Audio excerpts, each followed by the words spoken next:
Chapter 11. Hotels and Tinned Fruit. After breakfast, I was sitting by the river and thinking, when George said, "Perhaps, when you've rested enough, you could help to wash the plates and things." So I cleaned the pan with some wood and grass, and George's wet shirt. Then we started to move up the river again, past Old Windsor, which is very pretty. After that, the river is not very interesting until you get to Boveny. George and I were towing the boat then. As we were passing Datchet, George asked me if I remembered our first trip up the river. On that trip, we reached Datchet at 10 o'clock at night. All we wanted to do was to eat and go to bed. I replied, "Yes, I do remember it. I remember it well. In fact, it will be some time before I forget it." It was one Saturday in August. There was George and Harris and me. We were tired and hungry. When we got to Datchet, we took out of the boat the basket of food, the 2 bags, and the coats and things. Then we began to look for somewhere to stay. We passed a very pretty little hotel, but there were no roses round the door. I wanted somewhere with roses round the door. I do not know why. Anyway, I said, "Oh, we don't want to go there.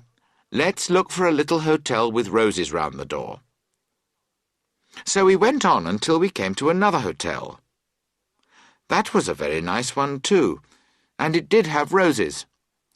But Harris did not like the man who was standing by the front door. Harris said that he did not look like a nice man, and he was wearing ugly boots. So we went on. We walked for some time, but we did not see any more hotels. Then we met a man, and we decided to ask him. "Excuse me, do you know any nice little hotels near here?" we said. "Well," he said, "you're coming away from them. Go back, and you'll come to the Black Horse." We said, "Oh, we've been there, and we didn't like it. There were no roses round the door." "Well then," he said, "there's the Traveller's Rest just beyond it. Have you tried that?" Harris replied that we did not want to go there. We did not like the man who was staying there. Harris did not like the colour of his hair. He did not like his boots either. "Well, I don't know what you're going to do then," the man answered, "because they are the only 2 hotels here." "No other hotels?" Harris cried. "None," the man replied. "What are we going to do now?" Harris asked. Then George spoke. He said, "You 2 can ask someone to build you a hotel. I'm going back to the Black Horse." So we went back to the Black Horse. "Good evening," the man at the desk said. "Oh, good evening," George answered. "We want 3 beds, please." "I'm sorry, sir," the man replied, "but we haven't got 3 beds. "Oh, well, it doesn't matter. 2 beds, then. 2 of us can sleep in 1 bed, can't we?" George continued. He looked at Harris and me. Harris said, "Oh, yes." He thought that George and I could sleep in 1 bed very easily. "I'm very sorry, sir," the man repeated. "We haven't got any beds. We've already got 3 men in 1 bed. We picked up our things, and we went over to the Traveller's Rest. It was a pretty little place. I said I thought it was better than the other hotel. Harris said it would be all right. We would not look at the man with red hair and ugly boots. The people at the Traveller's Rest did not wait to hear what we wanted. The lady at the desk said she had already sent away 14 people. There was no room of any kind. We asked her if she knew somewhere we could spend the night. She said there was a little house along the road. We did not wait. We picked up the basket, the bags and the coats, and we ran along the road. The people there laughed at us. There were only 3 beds in the house, and there were 7 men there already. Someone said, "Why don't you try the little shop next to the Black Horse?" So we went back along the road, but there were no beds at the little shop. However, there was an old lady in the shop. She said she had a friend who had some rooms. She added that she would take us there. The old woman walked very slowly, and it took us 20 minutes to get to her friend's house. During the walk, she told us about all the pains she had in her back. When we got there were already some people in her friend's rooms. From there we went to number 27. Number 27 was full. They sent us to number 32, and number 32 was full. Then we went back along the road. Suddenly, Harris sat down on the basket. He said he was not going to move. He added that it seemed to be nice and quiet there, and he said that he would like to die there. Just then, a little boy came past. "Do you know any old people that we can frighten so that they will give us their beds?" we asked him. "No, I don't," the boy answered. But he added that his mother would give us a room. And that was where we spent the night, in 2 very short beds. After that, we were never quite so difficult about hotels. On our present trip, though, nothing exciting happened. We continued slowly on our way, and we stopped for lunch near Monkey Island. We decided to have cold meat for lunch. Then after that, George brought out a tin of fruit. We love tinned fruit, all 3 of us. We looked at the picture on the tin. We thought about the fruit. We imagined the taste of it. We smiled at each other, and Harris got out a spoon. Then we looked for the tin opener. We took everything out of the big basket. We took everything out of the bags. There was no tin opener. We pulled up the boards at the bottom of the boat. We put everything out on the grass by the river, and we shook everything. There was no tin opener. Then Harris tried to open the tin with a little knife, and he cut himself badly. George tried with some scissors. The scissors flew up and nearly hit him in the eye. I tried to make a hole in the tin with the sharp end of a piece of metal, but I missed.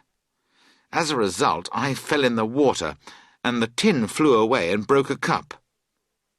Then we all got angry. We took that tin, and we put it on the grass by the river. Harris went into a field and got a big sharp stone.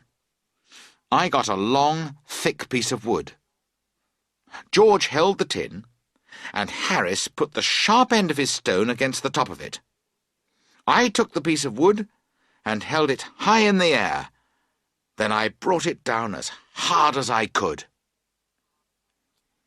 It was George's hat that saved his life that day. He keeps that hat now. On a winter evening when men are telling stories about the dangers they have known, George brings out his hat. He shows it to his friends. Then he tells the story again, and he adds more details to it each time. Harris was not hurt too badly. After that, I took the tin away. I beat it until I was exhausted and miserable. Then Harris took it. We beat it until it was long and thin. We beat it until it was square. We hit it with the wood until it was every shape there is, but we could not make a hole in it. Then George tried, and he knocked it into a shape which was strange and terrible and ugly. It frightened him, and he threw away the piece of wood. Then the 3 of us sat round that tin on the grass, and we looked at it. there was one big line across the top of the tin that looked like a mouth. It seemed to be laughing at us, and this made us very angry. So Harris ran at it and picked it up. He threw it as hard as he could into the middle of the river. As it went down into the water, we shouted awful things at it. Then we got into the boat, and we left that place, and did not stop until we reached Maidenhead.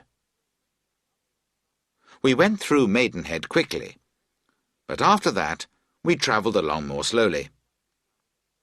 We stopped for tea just before we got to Cookham. By the time we got through the loch it was evening. It was a bit windy, and someone had made a mistake because the wind was behind us. That does not usually happen. But that afternoon the wind actually helped us on our way, and the boat moved quite fast. There were no other people on the river, except for 3 old men. They were sitting in a boat, and they were fishing. As we got nearer, we could see that they were old. They were also quite serious, because they were watching their fishing lines very carefully. The sun was going down, and it threw a red light across the water. It was very beautiful, and we felt that we were sailing into some strange land. We did not sail into some strange land. We went straight into that boat with the 3 old men in it. At first we did not know what had happened, but then, from the words which rose on the evening air, we understood that we were near people. We also understood that those people were not happy. We had knocked those 3 old men from their seats, and they were all lying on the bottom of their boat. They were trying to stand up, and they were picking fish off themselves. As they worked, they shouted unkind things about us. Not just the usual things, but special things about us and about our families. Harris called out, "You ought to be pleased that something so exciting has happened to you." He added that he was very unhappy to hear men of their age use those bad words. But the 3 old men did not seem to agree with Harris. At Marlow, we left the boat near the bridge, and we went to spend the night in a hotel.